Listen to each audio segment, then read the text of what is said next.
조합제 TV 시청자 여러분 안녕하십니까. 5월 21일 오후 3시입니다. 오늘 또 정한기 박사님을 모시고 충성과 반역이라는 이 역작입니다. 역작에 대해서 이야기를 하면서 한국 현대사의 숨겨진 부분, 한국 현대사의 재해석을 시도를 한번 해보려고 합니다. 우리 정한기 박사님은 교토대학에서 일본 경제사 연구로 박사학위를 받으셨고, 일본 학술진흥재단 특별연구원, 리츠베이칸 대학 강사, 고려대학교 연구교수, 서울대학교 객원연구원을 거쳤습니다. 주로 일본, 조선, 만주를 넘나들며 동아시아 근현대사를 연구하고 있습니다. 유명한 반일종족주의, 그리고 반일종족주의와의 투쟁이란 최근에 나온 책도 30대 참여를 하셨습니다. 이렇게 나와주셔서 대단히 감사합니다. 이렇게 자주 만나게 돼서 좋습니다. 예, 그렇습니다. 자주 만날 때마다 토픽이 자주 바뀌는데, 우선 이 충성과 반역에 대한 반응이 어떻습니까? 최근에 펜앤마이크에서 정규재 대표가 소개를 했고, 네. 그러니까 주문이 꽤 들어오더라고요. 아, 그렇습니까? 아마 그럴 겁니다. 또 어제니까 가서 또 대담도 하셨다고 들었어요. 예, 그렇습니다. 어제는 그냥 뭐 이 반일 종족주의와의 투쟁이라고 하는 뭐 새로 나온 그 책에 대한 이제 관련으로 대담을 했는데, 어떻게 주로 내용이 뭐 제가 담당했던 부분이 뭐 그러기도 해서인지 충성과 반역과 관련되는 책 소개 혹은 그걸 논점을 가지고 이야기하는 뭐 그런 시간이 되고 말았습니다. 이 책이 나온 지 이제 한 2달 됐죠. 2달 됐는데 그동안에 무슨 이 반응을 직접 느껴본 적이 있습니까? 반응이라고 한다면은 뭐 소평이랄까요? 감상문 같은 경우, 예를 들어서 육사단 7년대에 춘천전투에 참전했던 그 아버지가 참전했대요. 그래서 그분이 이제 쓴 글이 있었는데 무척 감동적인 그렇네요. 내용이었고, 그래서 많은 분들이 참 뭐 이 책을 이해하는 데 상당히 많이 도움이 된다 그러면서 뭐 상당히 좋은 평을 해주셨습니다. 그러니까 그분의 아버지가 춘천전투에 육사단으로 참전했네요. 그렇습니다. 네. 뭐라고 썼습니까? 3대대 이제 소속이었고, 예. 그래서 뭐 그러신데, 그분 이야기는 이 아버지가 이제 사실 무학자였는데 상당히 거친 삶을 사시다가 어떻게 뭐 춘천에서 이제 그 군부대 근처에서 뭐 같은 일을 했는데, 그러는 과정에서 어떤 장교가 그 아버지를 잘 봤는지 군으로 편입을 시켜서 뭐 그렇게 해서 이제 이 한국군에 입대를 했고, 뭐 그렇게 해서 뭐 춘천 전투 뭐 초산까지 올라가시고, 장도영 장군이 계실 때는 뭐 용문산 전투에도 육사단에서 종군했네. 그렇습니다. 우선 뭐 7년대를 중심으로 하고, 그래서 뭐 이대용 장군, 임부택 장군 등등을 다 아시고, 예. 평소에도 그렇게 전역을 하시고 난 이후에도 그 이야기를 하셨구나. 뭐 술 먹고 그러면은 그 일교전쟁 이야기를 해가면서 예. 뭐 그분들의 이야기를 계속 들었는데, 그 저를 이제 알게 돼가지고 제가 그 춘천 전투에 주목을 하고 있다라고 하는 사실을 뭐 알게 되면서 상당히 감동적인, 이렇게 출판사 사장으로 계시는데 글을 잘 쓰세요. 그러니까 알아둘 만한 사람이네. 야, 그래가지고 상당히 흥미로운, 감동적인 그런 이제 그 책 소개를 겸한 감상 혹은 아버지의 이야기를 잘 정리해 주셨습니다. 이 좋은 책은 발이 있다 그래요. 그래서 그렇습니다. 독자들 찾아간답니다. 독자들도 찾아오겠지만, 그래서 저는 이 책이 워낙 좋은 뜻으로, 그리고 우리가 알고 있는 선입관을 바꾸는 책이기 때문에 앞으로 계속 저는 화제가 되고 상당한 영향력을 끼칠 것이라고 저는 생각을 합니다. 저도 최근에 우리 고등학교 선배 되시는 분이 전화를 와가지고 이 책을 읽었다면서 그래요? 친구들한테 5권 선물하겠다고 하더라고. 그래요? 그래서 5권 갖다 드렸는데 아주 기분이 좋았습니다. 그렇습니까? 예. 아이고. 그러니까 제 개인적으로 상당히 뭐 어려운 책이지 않을까 뭐 했었는데, 근데 이제 두각제작하면서 책을 참 잘 만들어 주시고 또 카피도 잘 만들어 주셔가지고 많은 분들이 관심을 가져주신 것 같습니다. 이 책 제목을 우리 정 교수님이 선택을 했지만 참 잘 붙인 제목이라는 생각이 듭니다. 충성과 반역, 검은 역사에 살아있는 유령들, 이들이 6.25의 진정한 영웅이었다. 대한민국 청군 건국과 호국의 주역, 일본군 육군 특별 지원병, 이런 건데, 사실 이 책을 누구를 위해서 쓰느냐 하면은 어떻게 보면 국군을 위해서 쓴 겁니다. 그죠? 의도하지 않았다. 예. 왜냐하면은 국군 장군기에 이분들이 큰 역할을 했고, 그리고 남침한 공산군과 싸울 때 뭐 거의 가장 용감하게 싸웠고 했으니까 이분들의 역사를 기억하고 정훈교육을 통해서 알려야 할 단체가 있다면 그건 대한민국 국군이거든요. 그렇습니다. 그럼 국방부나 군인들로부터 반응이 있습니까? 글쎄요, 뭐 아마도 저도 뭐 이 초기에 야 이런 책들은 꼭 한국군에 계시는 분들이 꼭 한번 읽어봤으면 좋겠다. 혹은 군사관학교라든가 그 군사사와 관련되는 부분에서도 한번 이런 책들을 검토해봤으면 좋겠다. 뭐 그런 이제 바람은 있었지만 뭐 적극적인 반응은 아직까지는 없었습니다. 뭐 그래서 뭐 이 책의 내용이 그렇습니다만 이 한국군이 가지고 있는 정통성 문제가 지금 사실 그동안 시비가 되어 왔지 않습니까? 그래서 최근에는 뭐 강복군 출신자들이 대한민국 국군을 창군했다 뭐 이런 식의 이제 이야기. 또 조선의용군까지 나오죠. 그러니까요. 김 누굽니까 그죠? 김원봉. 김원봉. 그 조선의용군이니까. 조선의용군보다도 의용대라고 오는 것이 많고 그 군대가 아니다 이거. 예, 강복군으로 들어서 뭐 일기대장을 하셨는데 자기가 만들었던 조선의용대는 대부분이 이제 공산당 계열로 가서 거기서 조선의용군이 이제 결성이 되었던 것이고, 그런데 뭐 강복군 출신자들이 와서 대한민국 국군을 창군했다고 그러는데 실제로 6.25 전쟁이 발발하니까 송호성을 비롯한 이동열 같은 사람들은 북한군에 항복을 해가지고 그렇지 않습니까? 그래서 아니 유동열 그분도 북한군이 남친했을 때 서울에 있다가 항복을 해가지고 항복을 한 게 맞아요. 올북했습니다. 그렇습니다. 예. 그래서 뭐 그런 점등이라든가 여러 가지 보게 되면 그런 역사인식을 국방부의 그 전사편찬위원회에 있는 사람들이 그런 이야기를 하는 거예요. 완전히 뭐랄까요. 이번에 문재인 정권이 들어서면서 그런 과연 어떻게 대한민국 국군의 그 분해 역할을 할 수 있는 그런 기관들이 나팔수를 해가면서 역할을 해가면서 대한민국 국군의 어떤 정통성을 무너뜨리고 훼손하는 이런 실태를 보면서 참 한심하다. 예. 그런 생각을 했습니다. 이 곳곳에서 역사 조작이 진행 중인데 광주 사태에 헬기 사격이 없었는데도 헬기 사격이 있었다고 하고 그리고 발포 명령자는 없는데도 있었다고 하고 안매장이 지금 발견되지 않았는데도 계속 있었다고 하고 대통령이 지금 역사 조작의 선두에 서 있는데 그러다가 보니까 대한민국 국군의 정통성을 지금 조작하려고 하는 움직임이 느껴집니다. 그렇습니다. 그러니까 정통성을 조작하는데 막 광복군까지는 그렇다 하더라도 김원봉이 만든 그 군대 같지도 않는 군대와 이 70만 대군과 연결시키려는 무리한 시도가 지금 벌어지고 있고 교과서에는 이미 나왔어요. 교과서에는 김원봉이가 사진이 여러 군데 나옵니다.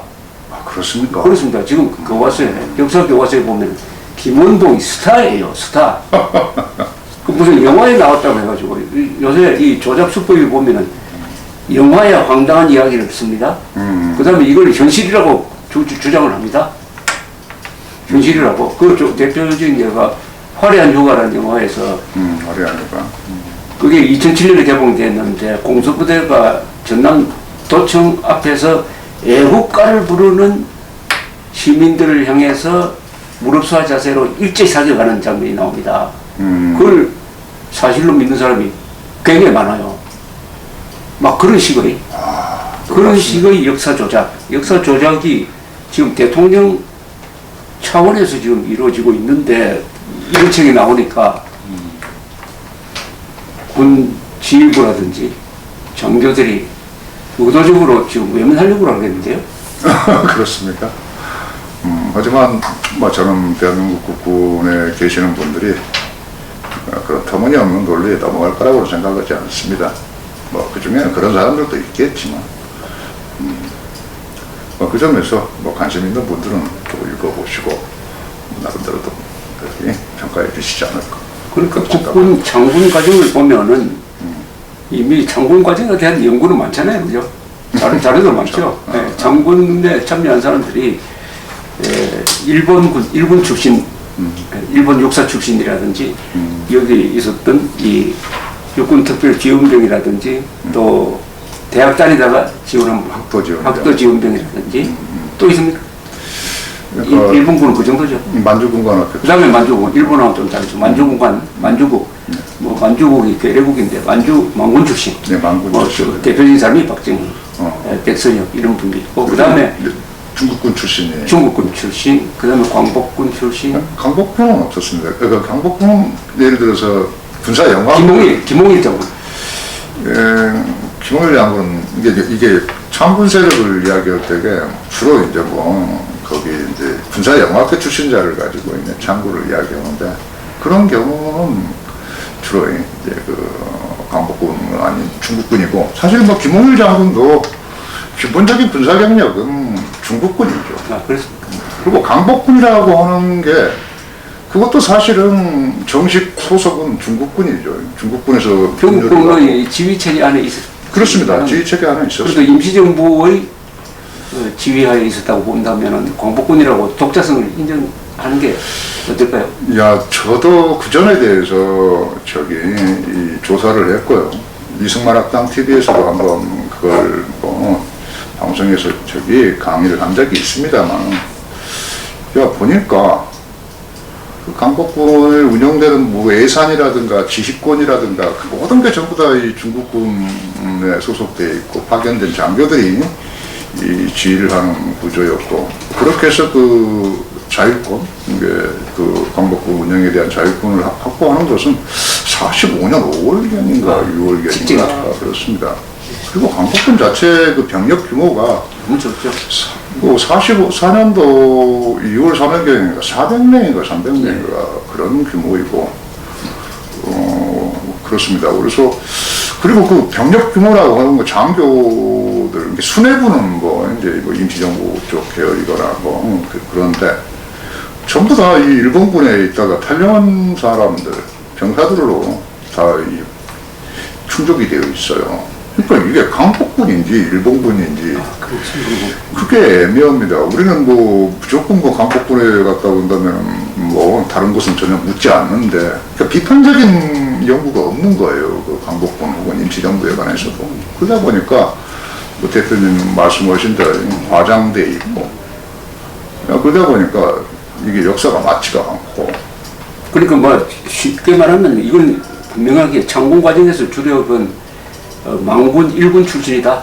그렇습니다. 그건 뭐 움직일 수 없는 사실. 놀랄 여지가 없는 내용입니다. 그걸 뭐 그 족보를 바꾸려면은 그건 불가능합니다. 역사 조작하지 않고는.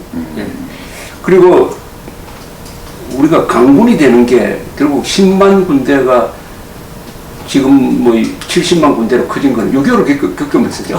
그렇죠. 그러니까 한국군의 역사는 모든 게 6.25를 기점으로 해가지고 완전히 달라져 버리거든요. 그렇습니다. 그래서 이 책은 뭐냐면은 우리 이 책을 꼭 읽어야 할 분들이 저는 장교들이라고 생각합니다. 뭐 일반 사병까지 읽으면 더 좋겠지만 장교는 자기가 소속된 국군 장교단이 역사적 역할을 뭘 했느냐를 알아야 될 거 아닙니까? 저는 우리 국군 장교단의 역할은 이스라엘 군과 비견되는 위대한 군대라고 생각하거든요. 그래서 건국의 초석, 호국의 간성, 근대화의 기관차, 민주화의 울타리 역할, 요 네 가지를 수행을 했고, 그리고 앞으로 남은 게 자유통일을 무력으로 뒷받침하는 이런 군대가 없다고요. 그렇지 않습니까? 이런 위대한 업적, 더구나 군대가 근대화, 산업화에 성공시킨 군대는 별로 없잖아요. 그러니까 말입니다. 그런 점에서 군사 쿠데타 수만이 일어났지만은 군사 쿠데타가 경제 개발에 성공한 예를 들으려면은 박정희 말고 어디 있을까요? 그렇죠 말입니다. 그러니까 이건 굉장한 군대입니다. 우리 민족 사회에서 이런 군대를 일찍이 가져보지 못한 건 아니에요. 삼국시대 때 뭐 빼고는 굉장한 군대를 만들었는데 그러려면 장교단이 자부심을 가져야 될 거 아닙니까? 저는 그래서 이 책을 낼 때도 6.25 70주년이니까 70주년에 무슨 받침책이 하나 있어야 되고 그러고 우리 국군 장교단을 깨우쳐야 된다. 국군 장교단의 자부심, 세계적 군대다. 세계적 군대. 전쟁만 잘한 게 아니라 나라를 국정 운영의 주체가 되었지 않느냐. 그 법률적으로 이야기하면은 뭐 쿠데타다 하지만은 그건 역사적으로 이야기할 때는 그건 다 참고사항이 지나요. 그렇죠. 그런 점에서 이 국군 장교로서 출세할 생각이 있으면 꼭 이 책을 읽어보시기 바랍니다. 그러면은 많은 걸 느끼게 합니다. 그렇습니다. 이 책에서의 내용은 우리는 일본군에 오게 되면은 뭔가 악마의 화신처럼 그렇게 한국 사회에서는 그 반일 종족주의 때문에 그런 이미지를 가지고 있는데, 그러니까 실제로 이제 뭐 저도 뭐 일본 군사사에 대해서 그렇게 깊은 지식을 갖고 있는 건 아니지만 이 연구를 수행하는 과정에서 알게 된 것은 일본군이야말로 이 후발 공업국들이 가질 수 있는 군대를 특성을 일본식으로 만들어낸 거예요.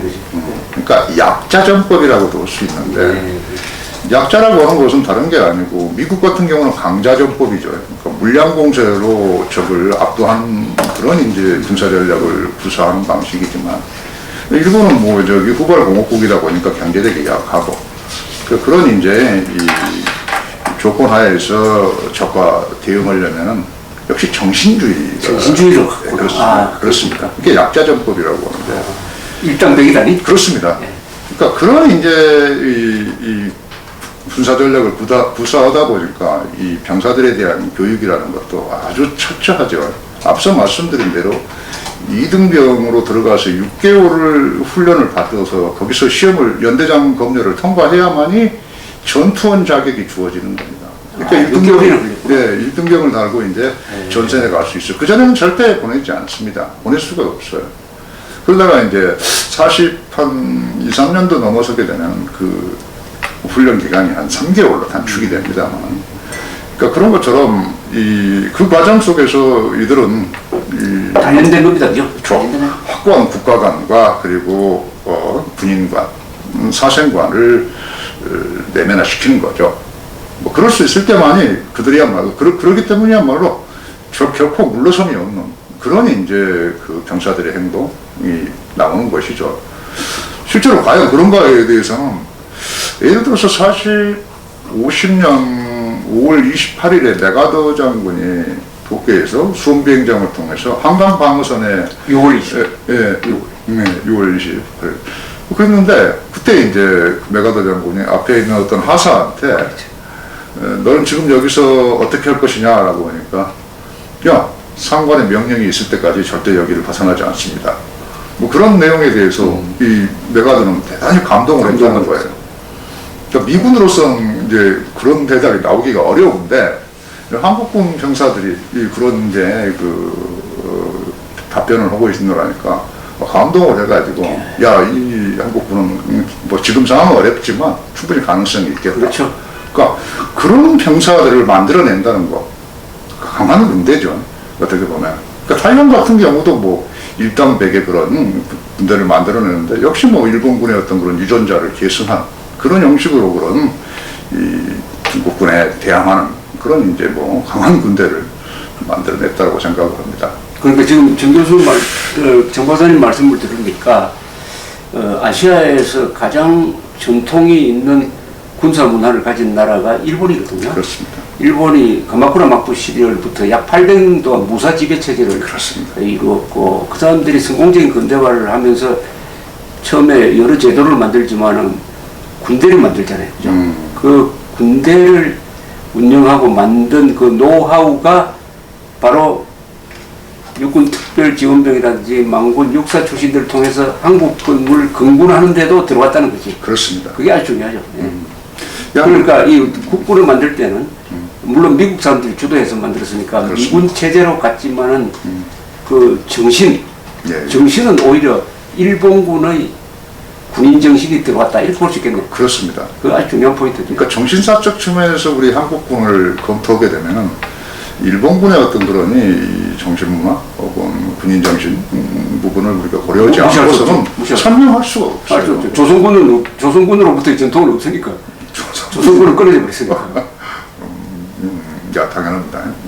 그런 점에서 우리는 그야말로 일본군 오게 되면 그야말로 악마의 하신이고, 그리고 무슨 뭐 전선에 가서 맨날 무슨 뭐 이상한 짓이나 하는 그런 부대로 알지만 택도 없는 이야기고 질서 체계가 확실하게 서 있는 그런 이제 똑바로 된 그런 군대였다고 저는 생각하고. 그걸 사실로 인정하냐는 겁니다. 예. 네, 그렇습니다. 사실은 사실을 인정해야겠지.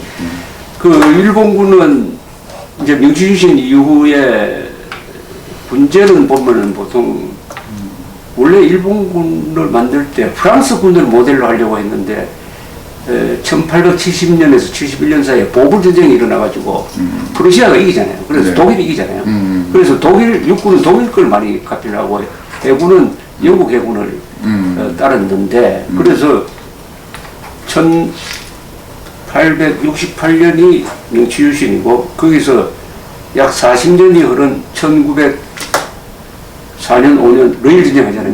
러일 전쟁에서 일본이 그때 러시아가 세계 육군에서는 최강국이었습니다. 네, 육군에서는 1등이고 해군력은 세계에서 한 3등쯤 되거든요. 네, 그래서 바다에서 육상에서 일본이 러시아를 끄잖아요. 네, 러일 전쟁. 네, 러일 전쟁. 그러니까 그 일본이 세계적 강한 군대로 올라가는 그건데 이 러일 전쟁은 쉽게 말하면은 후발 황인종이 백인종을 꺾은 전쟁을 합니다. 그래서 아주 큰 영향을 줬습니다. 그렇습니다. 그렇죠. 이게 러시아 1917년에 러시아 혁명도 여기서 비롯됐고 그 다음에 인도에서 독립운동 하려는 사람들이 용기 백배했지. 네. 야, 황인종이 백인종을 꺾었으니까 우리가 영국 꺾을 수 있다. 그렇습니다. 우리로서는 러일 전쟁에서 일본이 이김으로써 우리가 식민지로 되는 과정인데 그래서 이미 그러다가 이제 영일동맹으로 해가지고 러일 전쟁에서 이길 수 있었는데 1차 세계대전 지나고 나서 일본이 해군력을 증강하잖아요. 그래서 당시에 해군 군축 협상을 보면은 세계 3대 해군 국가가 미국, 영국, 일본이거든요. 예. 그러니까 그 전통이 한국에 들어왔다. 한국군에 들어왔다는 걸 인정해야 되죠. 그렇습니다. 그러니까 만약에 이런 이제 일본군의 어떤 그런 유전자를 갖는 그런 이제 그 분들이 이 장군에서 중요한 역할들을 했고 그렇기 때문에 우리가 원하든 원하지 않든 그렇죠. 일본군의 어떤 그런 문화, 전통이 계승될 수밖에 없는, 이식될 수밖에 없는 그런 구조였다라고 하는 점. 하지만 또 마찬가지 그랬기 때문이야말로 우리는 6.25 전쟁에서 북한의 남침을 저지시키는 강력한 힘을 우리는 발휘할 수 있었다. 그렇죠. 그렇게 생각합니다. 그렇지 않고 다른 걸로 한국군들이 근데 실제로 저도 뭐 6.25 전쟁을 여기서 뭐 관련 전사들을 많이 검토하지만 6.25 전쟁에서 혁혁한 어떤 그런 전과를 올리고 있는 그런 전투를 지휘했던 지휘관들을 보고 있느라면 강복군 보기가 어려워요. 그렇죠. 숫자적으로 적잖아요.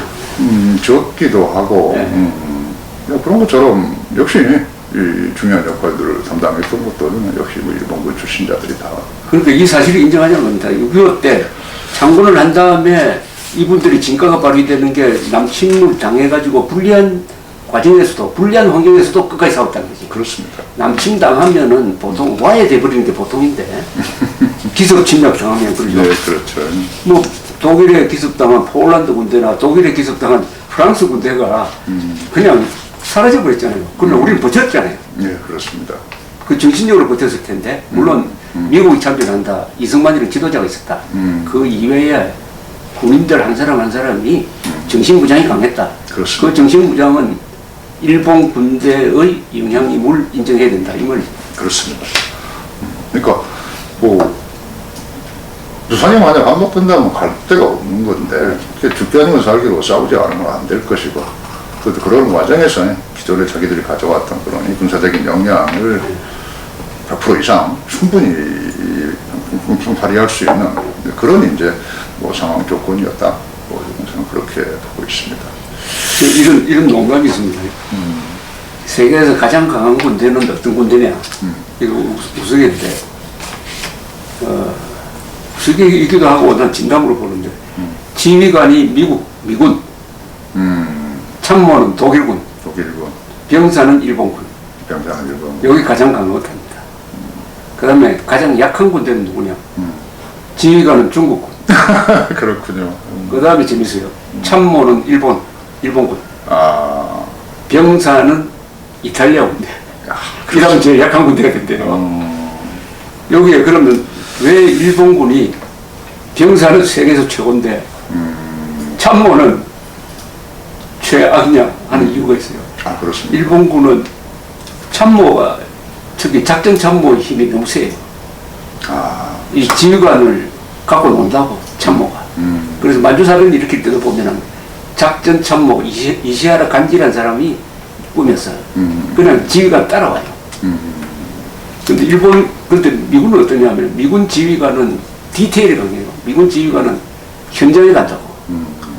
독일군이나 일본군 지휘관은 현장에 잘 안 가요. 그런데 중국 군대가 지휘관으로서 최악이다. 그런데 여기서 말하는 중국군은 주로 장개석 군대를 이야기를 하는데 모택동 군대는 좀 달라요. 모택동 군대는 상당히 강군이었지. 그렇습니까? 재밌습니다. 그런데 이제 하여튼 이 6.25 70주년을 맞아가지고 이 대한민국 국군의 역사적 역할, 자부심, 이걸 우리 군대가 특히 장교들이 이걸 갖지 않으면은 장기적으로 북한군과 이겨서 자유통일을 할 수가 없어요.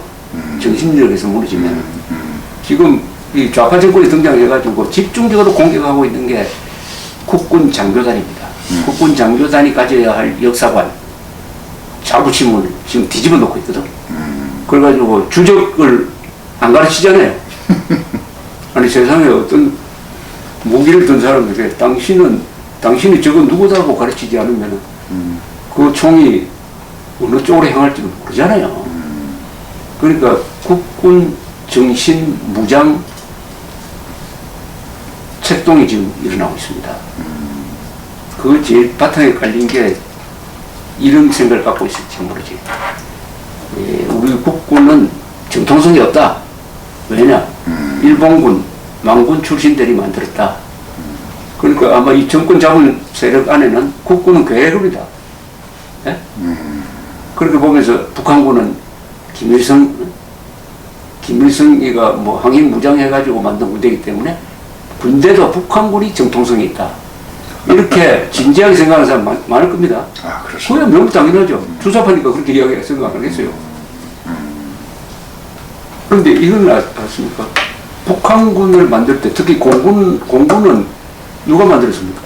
그건 일본 군대 계급을 가진 일본 공군 출신들이 만들었습니다. 그렇습니다. 그죠? 북한 공군은 한국도 좀 그런 부분이. 뭐 한국도 마찬가지죠. 한국은 아까 말씀드렸던 대로 하여튼 이 책을 우리 국군 장교 복장을 입고 있는 분들이 꼭 봐주시길 바랍니다. 국군 장교들. 이 책을 읽고 나면은 아마 충격을 받을 것이고 생각하는 바가 있을 것이라고 생각하고, 역사는 오욕의 역사만 있는 것도 아니고 영광의 역사만 있는 것도 아니고 영욕의 역사 아니겠어요? 그래도 대한민국은 영광 부분이 훨씬 큰 영욕의 역사를 다 그대로 인자를 다 받아들이자 막 그런 관점입니다.